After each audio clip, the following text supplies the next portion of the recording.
You guys know that I have to have the right scale in my outdoor spaces, and usually there's no size that's too big, but you know what there is? A size that's too small. And so often our outdoor rugs that we use for our doors are too small for that door. They really need to be a little larger. So as a solution to that problem and a way to add a little bit of your own style and beauty to your outdoor space and welcoming people into your house, you can add a decorative rug underneath this to add that little personality, right? So this is a rug, it's actually a Loloi rug, but I got it from Old Time Pottery, which is a local store here.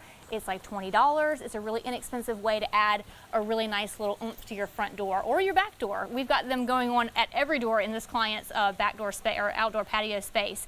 So all you have to do is roll that new one out that really creates that more large scale that you're looking for, and then put the one on top that's a little more practical for wiping your feet and really like scratching the stuff if you have dirt on the bottom of your feet.